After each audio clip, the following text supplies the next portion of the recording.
We go back to Maine. I don't give a fuck.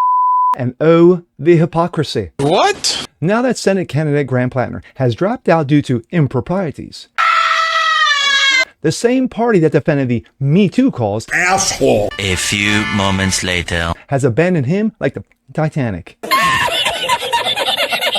I'm Jasper Gonzo on this. He's a f***ing creep and a dirtbag. Quote the great philosopher, Senator John Fetterman. You are correct, sir. Yes! But it's what's next.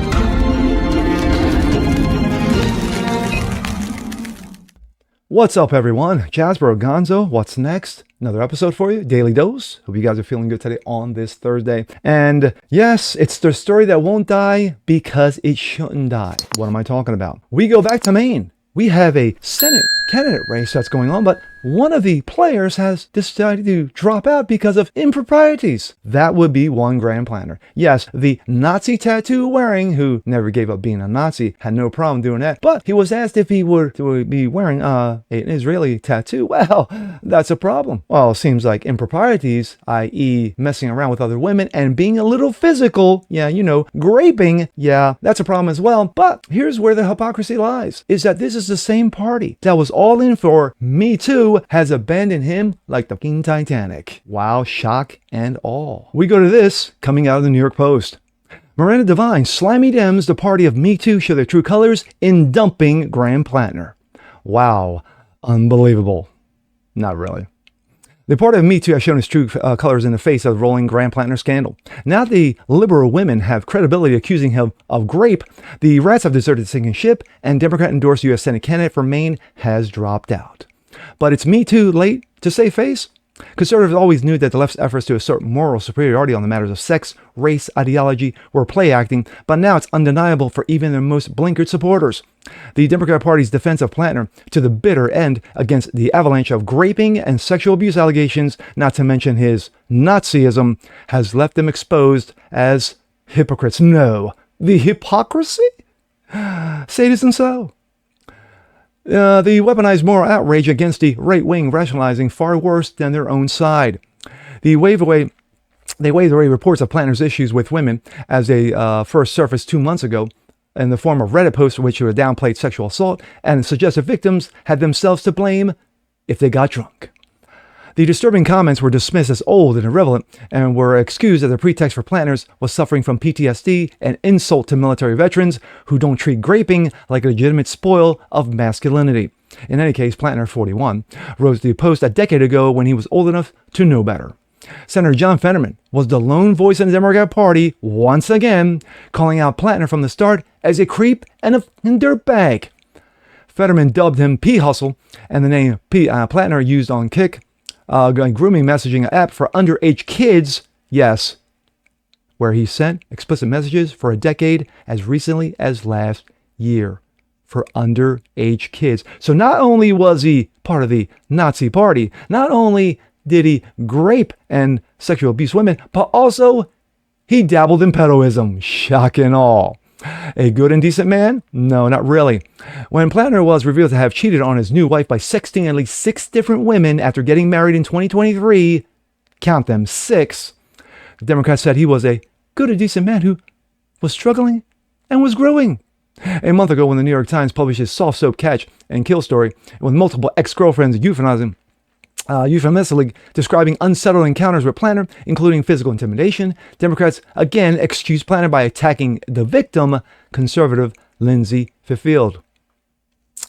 The Times chose to highlight Fifield while bearing the graphic grape claim of another alleged victim, Jenny Radicott, a liberal ex-girlfriend Platner who might have attracted more sympathy from their readers.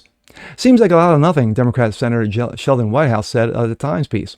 The only one who had anything to say was seeming unsettling as a woman who might work for the right-wing political operations by design, as Fifield would lately bitterly complain.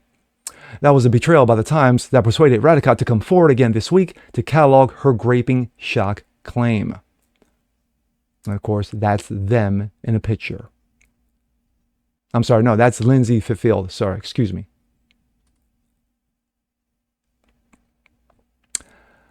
She alleged to Politico that CNN that a drunken Platner entered her rural home uninvited on one night in 2021, grabbed her pelvis, and forcibly raped her, describing her repeated pleas for him to stop. The Vaunted Times, the media outlet of the most energetic prosecutor of the Me Too explosion in the last decade, has equally been exposed for the staggering hypocrisy. Times reporter Jody Kantner, who won a Pulitzer Prize for Me Too takedowns, opined in CNN last month that Platner wasn't guilty of the Me Too infractions because they were mostly made in the context of consensual relationships. That's okay then. It was a kind of endorsement from the gatekeepers of the left-wing morality that allowed Platner to stay in the race until Wednesday. Oh my, the massive, massive tons of hypocrisy all over this story. It is just dripping with hypocrisy. And I would laugh if the allegations and the accusations and the credibility of these women weren't so true. So you had, like I said, so you had a guy who had Nazism draped all over him in tattoos. That's okay, according to liberal women, according to liberals in Maine. He was, a little forceful, with women at times, but according to the Democrats of Maine, that was okay. And of course, to the Maine party, that was okay. He was a little confused. He was, he was taken out of context. He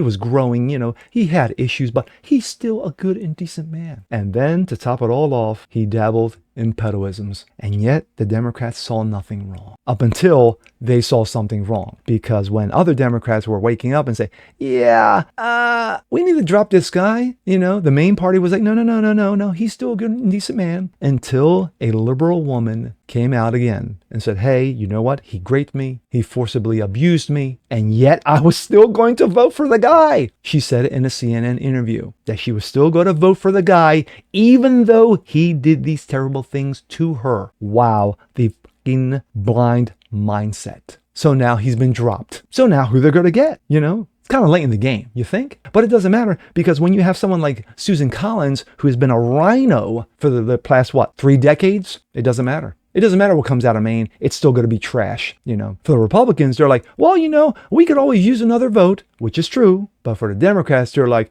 well, at this point, we can throw a sack of potatoes out there, dress it up, and, maybe give Susan Collins a run. At this point, even if you got somebody, it really wasn't going to matter because Susan Collins was going to win anyway. Now, what would have been a very close race with Platner has now turned into a chasm. Susan Collins, I'm sure she's laughing about it while she's sipping her tea, because she knows that she'll have at least another 6 years of doing absolutely nothing in the Senate. And with that being said, I'm Jasper Gonzo. This is What's Next. Want to see more like this? Please leave a comment below. Like it, share, subscribe to it. Hit that notification bell so you guys never miss a thing. Continue spreading the word about the show. Appreciate you guys watching as always. And we'll see you next time. Peace.